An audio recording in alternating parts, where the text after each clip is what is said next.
Amigos televidentes de Detalles del Momento, bienvenidos. Gracias por esta sintonía nacional a través de Canal 6 nicaragüense por gracia de Dios, a través de Canal 15 en horario nocturno de 8 a 9 de la noche.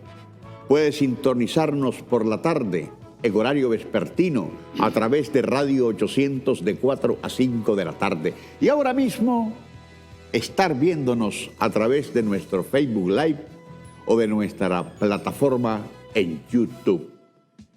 Hoy vamos a tener un programa muy especial y hablaremos de quién se trata, de ese personaje que hoy nos acompaña en nuestro set.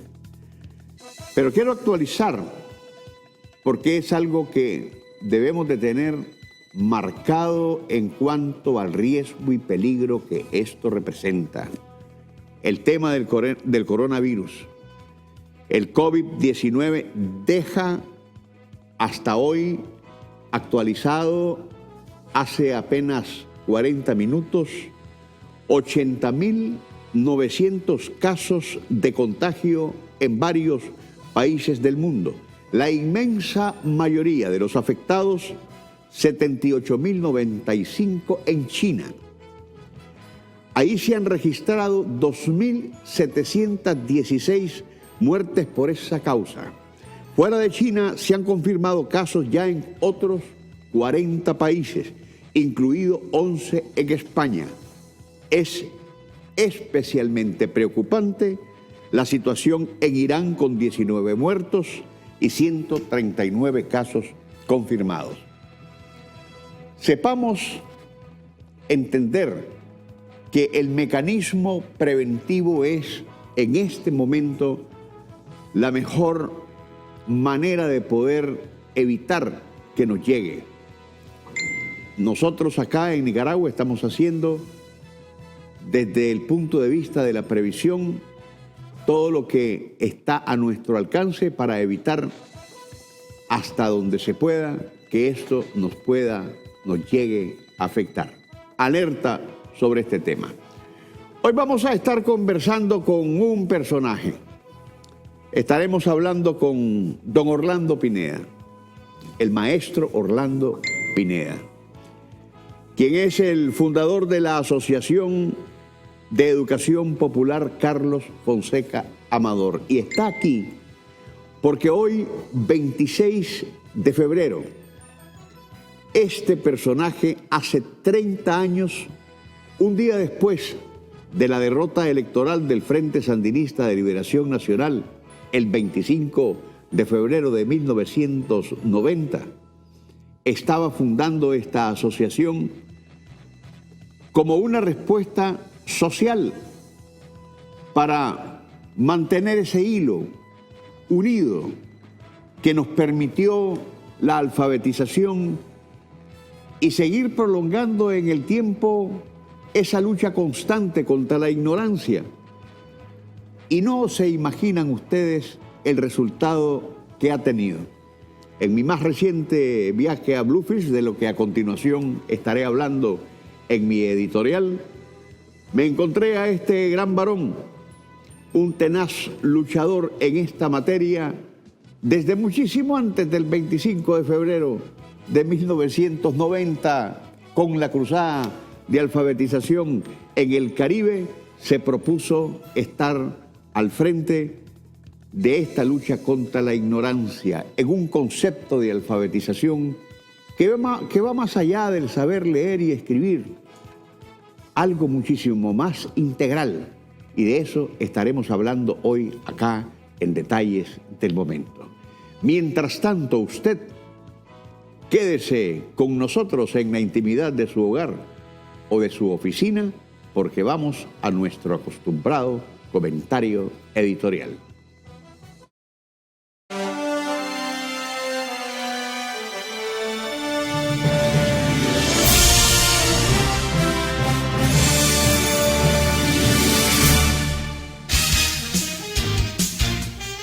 El pensamiento editorial de Detalles del Momento, más allá de la noticia, es la realidad de Berizada, por el análisis a fondo que escribe y habla Moisés Absalón Pastora, una voz comprometida con el más alto interés nacional.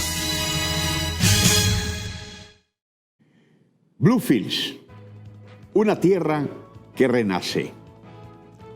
Este 21, 22 y 23 de febrero, la cámara viajera de Detalles del Momento, que se transmite por la señal nacional de Canal 6, nicaragüense por gracia de Dios, atendiendo la invitación que nos hiciera el alcalde de Bluefields, el apreciado amigo don Gustavo Castro Jo, se trasladó con todo su equipo para realizar un mega documental sobre la soñada carretera que el gobierno sandinista, ejerciendo soberanía efectiva, hizo posible para unir nuestro Pacífico con el litoral atlántico y que conduce desde la Comunidad de Naciones Unidas en Nueva Guinea a la capital del Caribe Sur, la siempre exótica y enigmática Bluefields. La muestra fotográfica, que desde un álbum amplio que he compartido con más de 1000 fotos, es apenas una muestra del inmenso trabajo realizado por un extraordinario equipo que acompañó a este servidor, Moisés Absalón Pastora. En tal sentido, debo de reconocer en Mirna Zapata, mi productora, a los camarógrafos Nelson Vega y Gustavo Blanco, al colega y amigo Rolando Cruz, que fue el fotógrafo oficial de la misión, a mi esposa Saraí Medrano Tenorio, quien fue mi asistente personal, y por supuesto a los conductores Carlos Briceño y José Olivas, que además fueron atentos colaboradores del trabajo realizado. Debo igualmente agradecer muy especialmente la fina atención del alcalde Gustavo Castro Jo y a su fina y amable esposa Isabel Álvarez, a la distinguida vicealcaldesa Carla Martin Brook, dueña de una personalidad energizante que contagia, a Edén Borge, de Relaciones Públicas de la Alcaldía de Bluefields, con quien establecimos un fluido y efectivo canal de coordinación para la realización de tan apretada y extenuante agenda. Y por supuesto a todos y cada una de las autoridades entrevistadas que dispusieron de un espacio en nuestra agenda para testimoniar sobre la plataforma hacia el desarrollo que les representa la carretera a Bluefields, construida por la administración del presidente Daniel Ortega, quien nunca la prometió en campaña, pero sí la construyó desde el ejercicio del gobierno. A la gran Fanny Halls, las manos mágicas que producen el patí más gustado de la ciudad y que se confiesa fanática número 1 de nuestro programa, y a quien visitamos en la intimidad de su hogar. Y por supuesto, no puedo dejar de mencionar la atención que recibí del doctor Noel Sosa Rodríguez, médico internista, a su esposa, jefa de enfermería del Hospital de Bluefields, licenciada Yelma Mairena Rodríguez, a la doctora Janet López, delegada regional de salud de la región autónoma de la Costa Caribe Sur del Ministerio de Salud, a todas las comparsas de danzas, grupos musicales y emprendedores y propietarios de centros turísticos que abrieron sus puertas de par en par para manifestar una admiración abrumadora por un programa que, como Detalles del Momento, es parte de su vida cotidiana y por el cual fuimos identificados por cada lugar que anduvimos. Igualmente agradezco a las instituciones del gobierno de Nicaragua por apoyarnos en esta misión que desde el ente de la Cámara Viajera de Detalles del Momento hace ver que Managua no es Nicaragua, que fuera de nuestra capital hay todo un mundo que explorar, donde muchas cosas están naciendo todos los días y que representan para Nicaragua, en su conjunto, el impulso dinámico y estratégico que desde la práctica y no de la retórica nos hace grandes. Bluefields hoy emerge enorgullecida por una carretera que centenariamente fue solo un sueño, que nunca pasó de ser una promesa de campaña que se hizo efectivo hasta que una voluntad política con visión nacional la materializó. Esa carretera cuyo trecho de 80 kilómetros soldó al Atlántico con el Pacífico, con una inversión de más de $100 millones, es una notable belleza y una majestuosa obra de ingeniería que habla y certifica sobre nuestras propias capacidades constructoras. Hoy Bluefields adquiere una dimensión estratégica para el desarrollo no solo de su estatus como capital del Atlántico nicaragüense, sino para el desarrollo integral del país.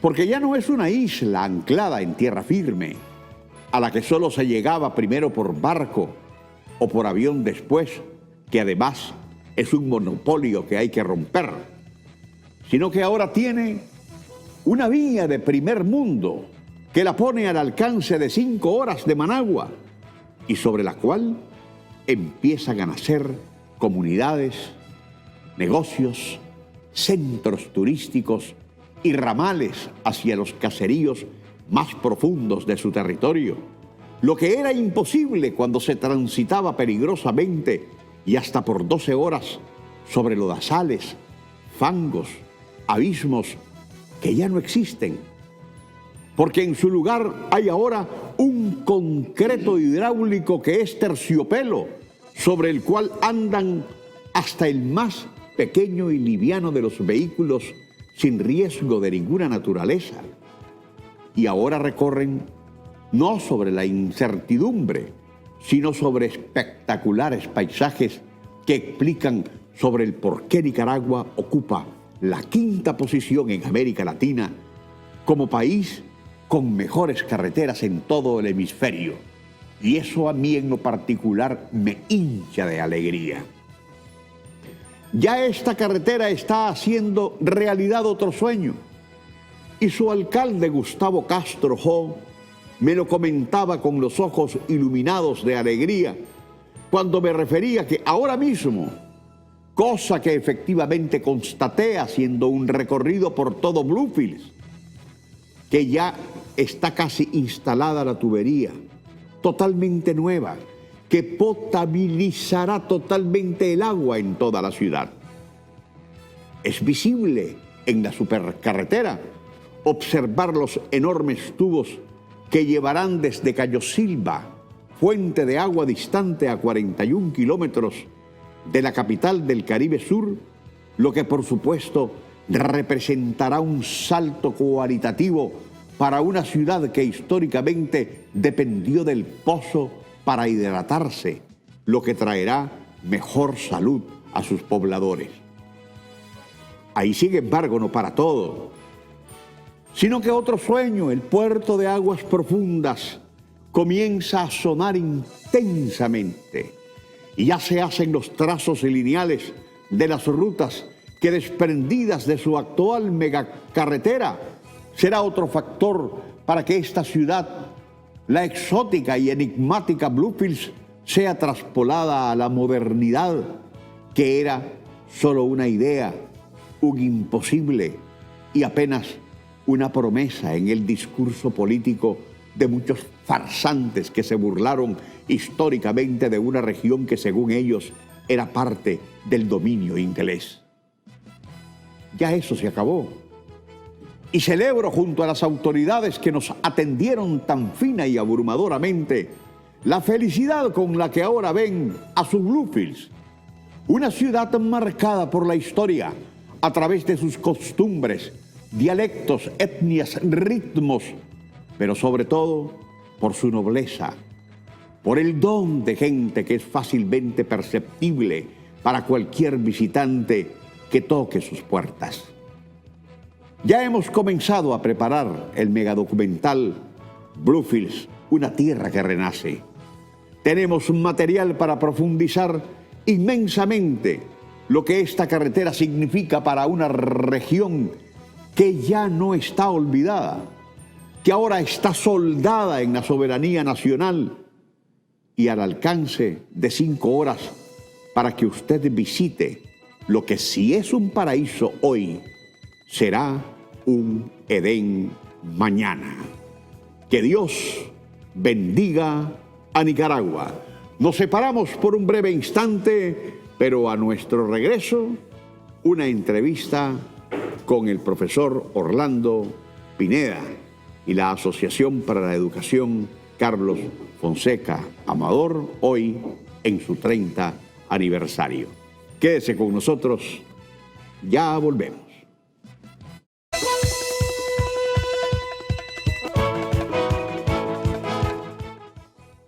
Amigos televidentes, mientras estuve realizando con mi equipo de trabajo la cámara viajera de detalles del momento en Bluefields, tuve el honor y la oportunidad de conocer al profesor Orlando Pineda, todo un personaje que cuando surgen los temas alrededor de la educación que graviten sobre lo de la alfabetización, él surge, él emerge, porque hoy, sobre todo, que está de pecho abierto celebrando nada más y nada menos que 30 años de la fundación de la Asociación de Educación Popular Carlos Fonseca Amador, conversamos sobre estos temas y descubrí el inmenso trabajo que está haciendo para prolongar la alfabetización integralmente hablando, porque uno puede saber leer y escribir, pero cuando uno no se alfabetiza en otros temas, igualmente es tan ignorante como que si no supiera absolutamente nada en temas, por ejemplo, como de salud, en temas como el agro, en temas como el deporte. Es decir, podemos ser ignorantes en una gran cantidad de cosas aunque sepamos leer y escribir, en temas como la cultura. Y cuando nos apropiamos de esos temas, entonces nos alfabetizamos. Y eso es, de alguna manera, para expresarlo, lo que el profesor Orlando Pineda está haciendo desde hace muchísimo tiempo, a lo largo de estos 30 años, por lo menos por 15 años, en el litoral atlántico de nuestro país. Pero él empezó muchísimo antes. Él empezó desde la Cruzada Nacional de Alfabetización y por eso honrosamente aquí en nuestro set viene como que si fuese una medalla de oro con la escarapela del EPA, el Ejército Popular de Alfabetización. Profesor, bienvenido, es un placer tenerlo aquí con nosotros en Detalle del Momento. Maestro, el placer es mío. Tres cosas que usted ha dicho me han tocado el corazón, especialmente en este día. En primer lugar, hablar de la costa atlántica sur, donde usted estuvo con su equipo recientemente. Cómo se expresa de ese paraíso, ¿no? Que para nosotros es un orgullo. Nosotros los costeños es una gran felicidad la carretera que tenemos ahora. Humildemente le digo que he estado en muchos lugares de esta tierra, pero esa carretera tiene un gran contenido de amor, porque se ha hecho, como usted lo decía, sin andar haciendo propaganda. Y ahí está una realidad. Hablar de Bluefields es hablar de una joya lindísima que va desarrollándose poco a poco. El otro tema que me tocó el corazón en esta mañana es las palabras de usted para mi persona. Moisés, nosotros tenemos que venir a este mundo a hacer cosas. No a mirar a hacer realidad de las cosas. Y hacerlas sin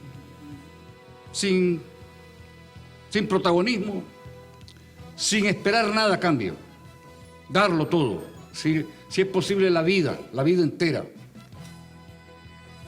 Pienso muy dentro de mí que la verdadera felicidad no está en las joyas ni en el dinero.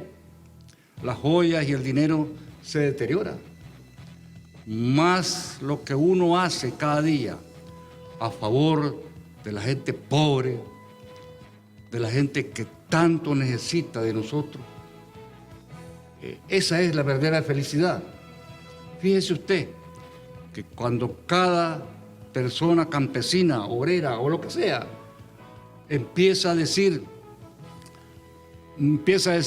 ahora yo soy feliz porque antes no sabía leer una carta, ahora leo la Biblia y los salmos de la Biblia. Empieza el que enseñó a leer, empieza a rodar una lágrima. Y los jóvenes que me están oyendo saben perfectamente que no hay palabra para expresar esa gran felicidad que hay en el corazón de uno. Es como los médicos, maestro. Cuando logran salvar una vida, lloran de felicidad. Entonces la felicidad está en lo que uno hace por la humanidad, o en lo que uno hace por este mundo. No podemos decir solamente por Nicaragua, lo que uno hace por este mundo, por la gente pobre del mundo, como lo que estaba hablando usted de esa epidemia que hay, cómo los médicos luchan por salvar vidas. Entonces, esos hombres, esas mujeres, esas enfermeras son felices, porque la felicidad está en lo que uno da para el pueblo. Pero cuando uno lo da de amor, cuando uno lo da con todo el corazón, con toda la pasión, con toda la entrega, entonces ahí está la felicidad. Es muy difícil hablar de la felicidad. Entonces,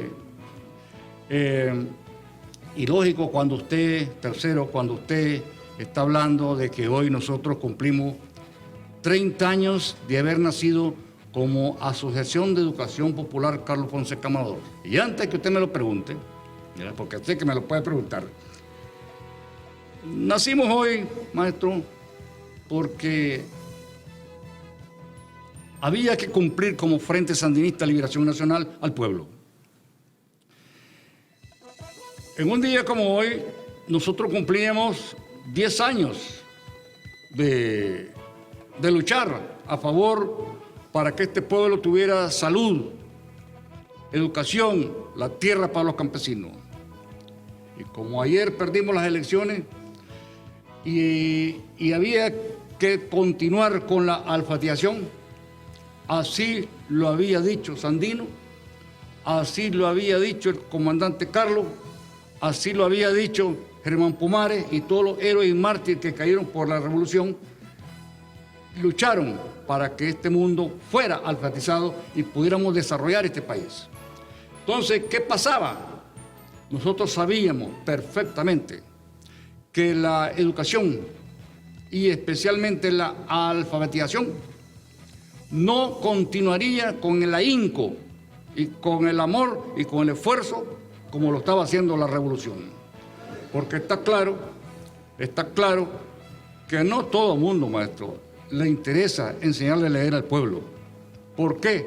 Porque entre más ignorante un pueblo, más fácil para poderlo explotar. Entonces nació la asociación para lograr que el legado de nuestros héroes y mártires pudiera continuar.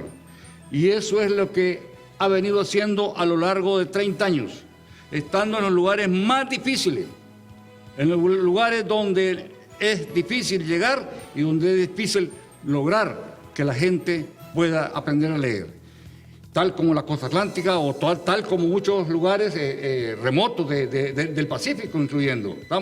Y ahí hemos estado tratando de lograr que la gente pueda producir, tener una salud preventiva y cuidar el medio ambiente gracias a que puedan alfabetizarse. Porque la alfabetización no se trata solamente de AEU, como usted lo expresó en delante, sino que se trata de que alfabetizar para que la gente pueda aprender a producir, alfabetizar para una salud preventiva y alfabetizar para cuidar el medio ambiente. La alfabetización de Nicaragua no se parece, y perdone un poco la vanidad, no se parece a las alfabetizaciones de otros países. En otros países se ve la cosa como con pasos metodológicos. Enseñar a leer y enseñar a leer, punto. Mamá sale con papá y ya está. No, en Nicaragua no enseñamos a leer para que la gente ponga su nombre.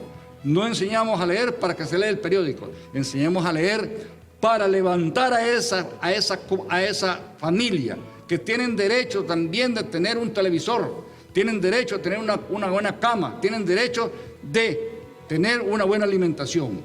Y con esta alfabetización de Nicaragua levantamos la comunidad, levantamos al municipio, levantamos esta patria. Es interesante mucho de lo que ha expresado. Yo puedo entender perfectamente cuando usted habla de la satisfacción personal que uno siente por los resultados alcanzados por el esfuerzo que uno hace sobre determinado tema. Yo alfabeticé en La Tuna, en Palacagüina. Saludos para todos. Alfabeticé niños y según me refieren gente que me han visitado en mi hogar en diciembre pasado, muchos de ellos son ahora hasta gente empresaria desde el punto de vista agrario. Sí. Eso es importante porque genera satisfacción. Pero usted viene desde hace muchísimo tiempo y se ha concentrado en el litoral atlántico. ¿Por qué? Específicamente en el Atlántico, ¿por qué? Porque lo que estábamos hablando fuera del micrófono tiene más de 15 años de estar ahí. Sí, le explico. En 1990 perdemos las elecciones. En 1991 empezamos a caminar con el comandante Daniel en todos los lugares donde íbamos declarando territorios libres en alfabetismo. El primer lugar que declaramos territorio libre en alfabetismo y que estuvimos con el comandante ahí fue en Los Cocos. A partir de ahí nosotros empezamos a caminar juntos hasta el año 2006. En el año 2007-2008 el comandante nos da la orden de que fuéramos a la costa atlántica norte, donde estaban todos los indígenas Mayangna y Miskito. ¿Por qué? Porque el comandante entendía que no podemos solamente preocuparnos por el Pacífico, no solamente por Masaya, León, Chinandega, Maragua, sino que tenemos que preocuparnos también por los indígenas. Y el sueño del comandante es lograr que los indígenas también vayan progresando, tal como usted lo miró, ¿no? Vayamos progresando. Una vez que logramos terminar la alfabetización en Río Coco y en todas las comunidades mayangna con el Yo Sí Puedo, usted se imagina a Moisés subir a Musaguas, no ahora, porque ahora hay no carretera, sino que ya hay cerca.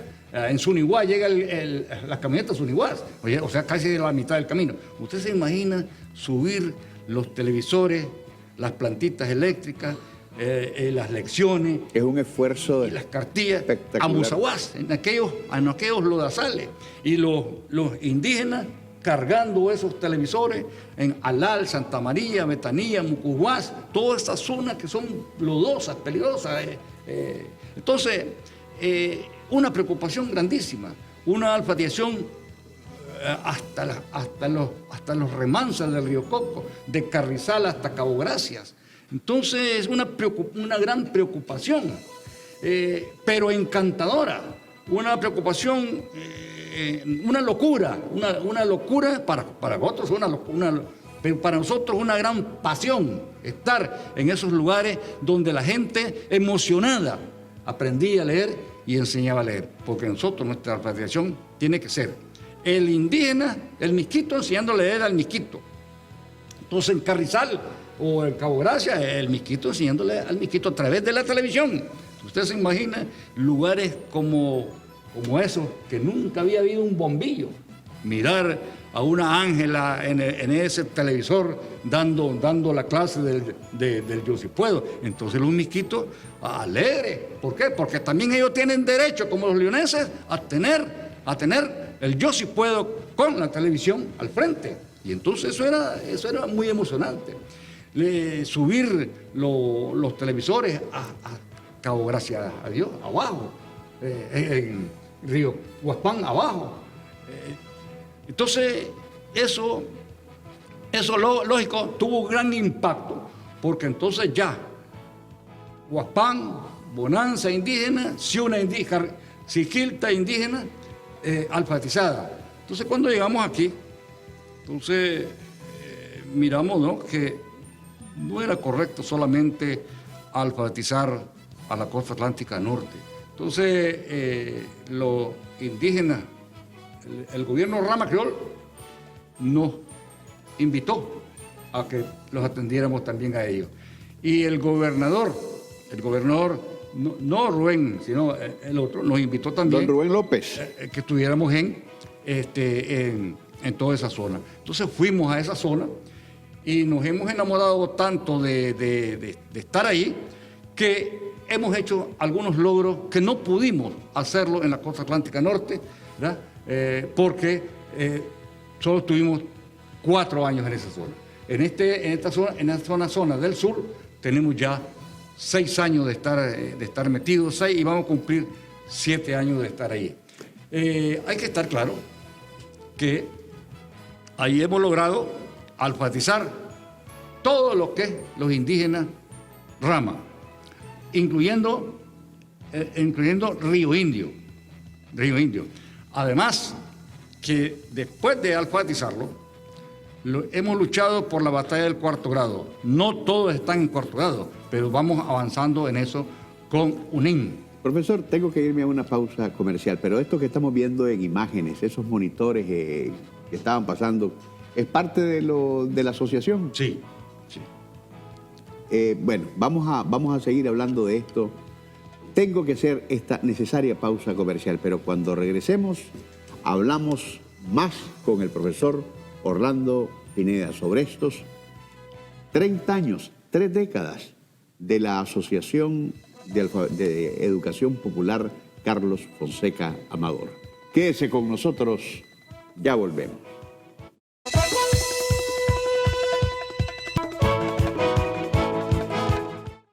Amigos televidentes de Detalles del Momento, estoy con el profesor Orlando Pineda, fundador de la Asociación de Educación Popular Carlos Fonseca Amador, hace 30 años.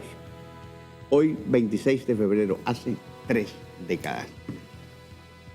Y me quedé impactado cuando miraba sobre esos inmensos paisajes acuáticos de la región en el Atlántico nicaragüense, ver cómo se desplazan esas pangas cargadas de gente, pero llevando a la vez tecnología a esas zonas para continuar ese proceso de aprendizaje. Profesor, háblenos sobre eso y sobre el resultado que ha llevado esta tecnología a los mecanismos pedagógicos para la enseñanza. Sí. Entonces, Moisés, no podemos quedarnos solamente en enseñar a leer al pueblo. Hemos logrado en la isla luchar por la batalla del 4º grado, porque hay que cerrar el río de que la gente que aprende a leer no retroceda. Y entonces hay que avanzarlo hasta el 4º grado. Ya cuando está en el 4º grado ya no es muy difícil que retroceda al analfabetismo. Entonces, pero no nos paramos ahí. ¿Cómo es posible, Moisés, que solamente en Managua existan escuelas de computación pagado?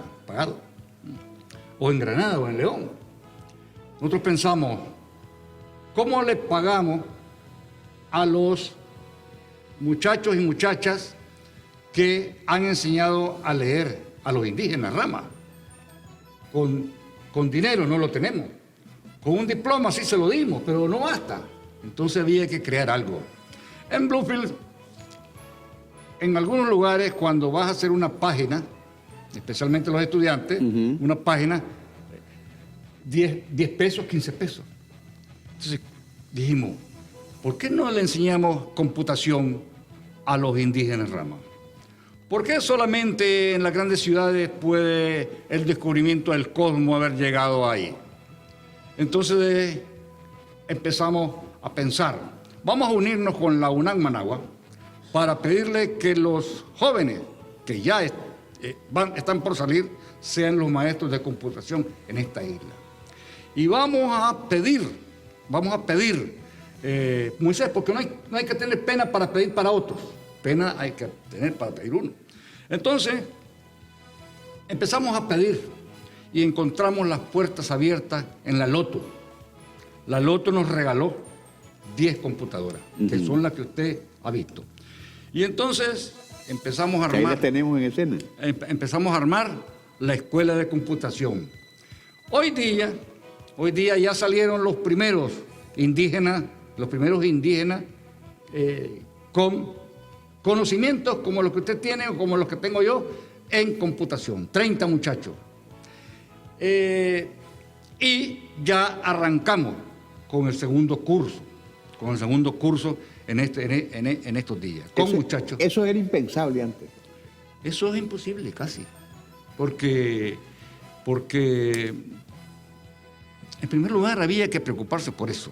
Entonces, pero lo más importante, Moisés, es que de esos 25 muchachos que ya salieron el año pasado y que la rectora Ramona les entregó el diploma allá en la isla, los 3 mejores vinieron a la universidad y entonces la Universidad UNAM los preparó en cómo enseñar computación ahora. Entonces, esos 3 muchachos, 3 indígenas, son los que van a celebrar las clases en adelante, porque aspiramos que toda la primaria y la secundaria, en el futuro, pueda lograr aprender computación.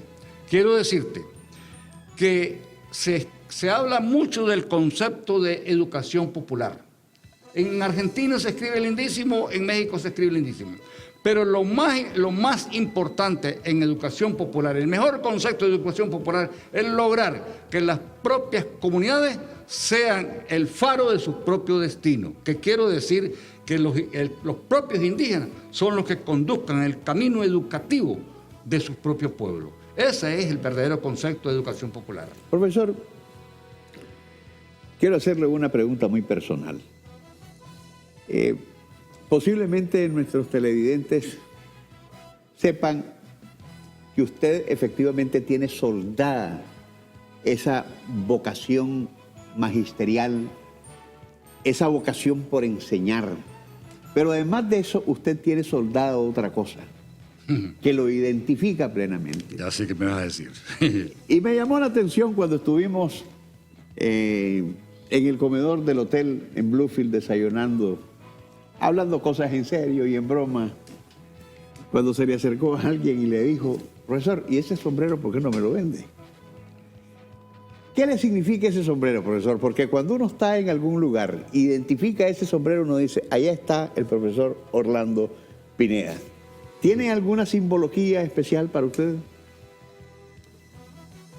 Sí. En primer lugar, significa un recuerdo de mi padre. No es que mi padre me entregó este sombrero, pero mi padre era un minero.